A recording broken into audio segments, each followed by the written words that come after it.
Yo! Ça y est, la rentrée est passée pour à peu près tout le monde, alors qui dit rentrée dit spectacles qui fleurissent de partout, autant à Paris qu'en tournée. Alors pour faire le tri un petit peu dans cette montagne de spectacles, je suis allée cet été en repérage au grand, au merveilleux, au sacro-saint Festival d'Avignon. Ce lieu de rendez-vous annuel pour tout théâtre qui se respecte depuis 1947 grâce à son créateur, Jean Vilar. Jean, on t'aime bébé. Alors un petit point sur le Festival d'Avignon. Le Festival d'Avignon, aujourd'hui, c'est d'un côté le IN, l'officiel, avec les spectacles subventionnés, et de l'autre côté le OFF, avec tous les spectacles de la scène privée. En tout, c'est plus de 8000 artistes de plus de 28 pays différents qui te proposent environ 1400 spectacles sur le mois de juillet. On peut dire que c'est assez fat. J'ai pu rester une dizaine de jours sur lesquels j'ai dû voir une trentaine de spectacles, parmi lesquels j'en ai retenu 5, juste pour toi et ta rentrée, peu importe où tu habites, puisque j'ai choisi des spectacles qui tournent. Et pas uniquement du théâtre pur et dur, puisque le spectacle vivant c'est grand, c'est divers, c'est varié, il y a plein de genres différents, alors autant se faire plaisir, c'est parti.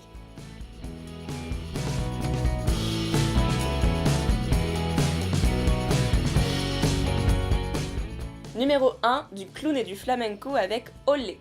Olé, c'est l'histoire d'un clown qui trouve un bagage abandonné sur le quai d'une gare, et un clown, tu t'en doutes bien, c'est un petit peu curieux, alors il peut pas s'empêcher d'aller fouiller dedans.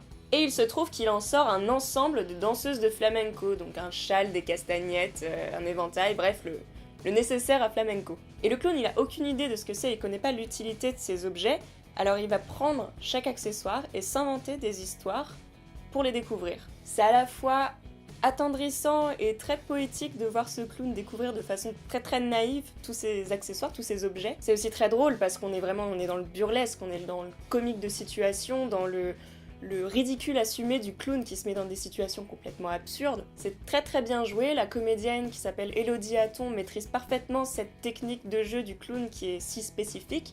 Et le clown, comme la marionnette un petit peu, c'est très peu mis en avant de nos jours parce qu'on considère que c'est du spectacle réservé au jeune public, aux enfants, alors qu'en fait pas du tout, ça concerne tout le monde, ça peut plaire à tout le monde. C'est un spectacle de la Fee Solo Company qui a quelques dates de tournée qui sont prévues là pour la rentrée, donc je te conseille d'aller jeter un œil. Dans la description, j'ai mis le lien. Numéro 2, du conte à la sauce jazzy avec Alice, la comédie musicale. Alors oui, c'est loin d'être la première fois qu'on adapte Alice sur scène et on connaît tous l'histoire au moins par le conte de Disney, mais justement, l'intérêt ici c'est de savoir quel angle d'attaque ils ont pris, quel parti pris ils ont choisi pour adapter cette histoire, pour s'approprier ce conte. Ici, comme le titre l'indique, c'est une comédie musicale, donc ce sont les numéros musicaux qu'on va retenir, c'est là-dedans qu'ils ont concentré leur énergie. Ils ont choisi un style musical très jazzy, avec de belles chorégraphies, un beau travail sur les voix et des personnages hauts en couleur, hein, c'est le moins qu'on puisse dire parce qu'ils sont tellement énergiques que parfois c'est un petit peu compliqué de tous les suivre, mais enfin bon, ça fait plaisir à voir. Sur ma liste, plus d'Alice, mon pays des merveilles me perd. J'ai cru trouver la solution. Les amis perdent leur repère dans cette ultime chanson.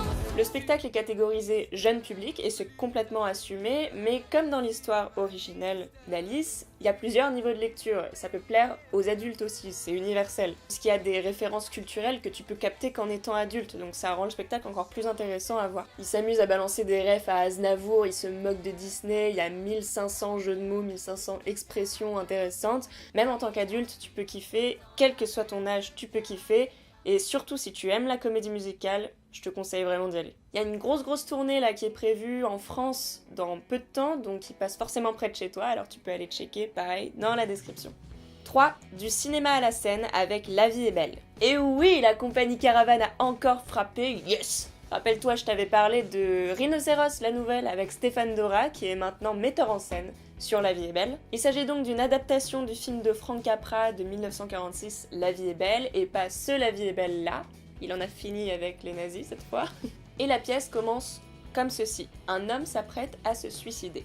Et au-dessus de lui, les anges dans le ciel font appel à Clarence, un ange de second rang, en lui promettant que si elle parvient à sauver l'homme du suicide, elle pourra accéder à ses ailes. L'homme en question s'appelle Georges Bellet, et Georges, c'est un mec qui a laissé tomber ses rêves d'architecte au profit de son entourage en reprenant la société de prêt de construction de son père. La joie. On va donc suivre Clarence dans le passé de Georges pour comprendre comment il en est venu à cette solution radicale et donc savoir comment le sauver. C'est encore une fois un tour de force de la part de la compagnie Caravane, puisqu'ils ont réussi vraiment avec un minimum de décors et 7 comédiens à recréer un film avec 18 lieux différents et une douzaine de personnages. C'est fou! D'ailleurs, au passage, tous les comédiens jouent remarquablement bien, c'est très fin, c'est très subtil, on aime. Et donc à travers une critique des vices de l'homme surgit un espoir d'humanité via le personnage de Georges. Ça nous rappelle qu'on a tous notre place dans ce monde, que chacune de nos actions ont des conséquences et que chacun de nos agissements, aussi petits soient-ils, peuvent avoir un énorme impact sur la vie de notre entourage. Ça redonne foi en l'humanité. Et ils partent eux aussi en tournée, donc je t'invite à aller checker les dates dans la description, juste là. Numéro 4, du grand classique à la vie normale avec Dans la peau de Cyrano. Le théâtre comporte de nombreux bienfaits. J'ai tellement l'impression de parler des graines de chia quand je dis ça. Bref, le théâtre comporte donc de nombreux bienfaits et parmi ceux-ci, il y a la fonction libératrice du théâtre, autant du côté de l'acteur que du spectateur. Je m'explique. Grâce au théâtre, on peut entendre, voir, faire, dire des choses dont on ne se sentirait pas capable dans la vraie vie ou qui seraient complètement impossibles dans la vraie vie. Et Dans la peau de Cyrano, c'est la mise en lumière de cet aspect magique du théâtre. C'est l'histoire de Colin, un jeune garçon bègue très mal dans sa peau qui fait sa rentrée dans un nouveau collège et qui se retrouve à faire du théâtre complètement contre son gré. Mais il se trouve que petit à petit, et grâce notamment à son prof de théâtre et au personnage de Cyrano de Bergerac, dont l'histoire est vraiment très proche de la sienne, il va finir par arriver à construire sa confiance en lui. C'est une pièce qui aborde les problématiques du passage à l'adolescence, comme cette question de la difficulté de trouver sa confiance en soi, de la difficulté à s'exprimer, la peur du jugement de l'autre. Et après, globalement, ça parle aussi du handicap, de la mort, de l'espoir. Ça parle aussi, évidemment, de la pièce d'Edmond Rostand, Cyrano de Bergerac, petite touche culturelle. Et tous les personnages sont portés par le comédien Nicolas Devort, qui a également écrit la pièce. Je suis ravi de vous rencontrer, je suis Monsieur de Marceau, votre professeur de français, on va passer l'année ensemble. Allez, vas-y, lève-toi, présente-toi. Bonjour, je m'appelle Colin. J'aime la musique et j'aime pas parler. C'est donc un seul en scène qui met en lumière son jeu d'acteur avec zéro décor, zéro costume et quand je dis zéro costume, c'est qu'il est tout en noir, hein, c'est pas qu'il est tout nu. Et avec un jeu de lumière très bien placé. C'est magnifiquement et brillamment simple et paradoxalement au théâtre, c'est hyper dur de faire simple alors bravo. Chapeau. Pareil, le spectacle part en tournée, donc je t'invite à regarder les dates dans la description. Numéro 5, l'ovni de ce festival, le no-show.